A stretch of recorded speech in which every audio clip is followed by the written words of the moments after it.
राज नाम का एक युवक एक छोटे से गांव में रहता था। वो बचपन से ही बहुत होशियार था, लेकिन उसके परिवार की आर्थिक स्थिति अच्छी नहीं थी। पढ़ाई पूरी करने के बाद उसने कई सरकारी नौकरियों के लिए परीक्षाएं दी, लेकिन हर बार असफल होता गया।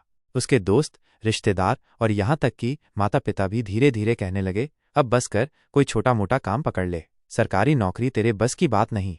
राज के अंदर कहीं न कहीं उम्मीद कमजोर पड़ने लगी थी। वो थक चुका था प्रयासों से, असफलताओं से, तानों से। एक दिन राज नदी के किनारे बैठा हुआ सोच रहा था कि अब जीवन में क्या किया जाए। उसी समय उसने देखा कि एक छोटी चींटी दीवार पर चढ़ने की कोशिश कर रही है। वो चढ़ती, फिसलती और फिर दोबारा चढ़ती। ये क्रम 20 बार से ज्यादा चला, लेकिन वो चींटी हार नहीं मानी। राज उस चींटी को ध्यान से देखता रहा। आखिरकार वह चींटी ऊपर तक पहुंच गई। राज के मन में जैसे बिजली सी चमकी, जब एक छोटी सी चींटी हार नहीं मानती तो मैं क्यों हार मानूं। उसने उसी पल निर्णय लिया, एक आखिरी बार पूरी जान लगाकर प्रयास करूंगा। राज ने अपनी तैयारी को एक नई दिशा दी। उसने एक रूटीन बनाया, सोशल मीडिया से दूरी बनाई और दिन रात मेहनत की। वह खुद पर विश्वास करने लगा। समय बीता और परीक्षा का दिन आ गया।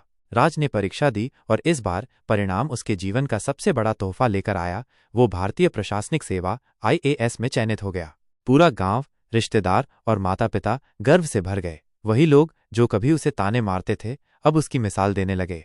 राज ने बाद में एक कार्यक्रम में कहा, असफलता अंत नहीं है, बल्कि एक सीख है। हार वही मानता है जो प्रयास करना छोड़ देता है। अगर आप अंदर से टूटे नहीं हैं तो कोई भी आपको नहीं रोक सकता।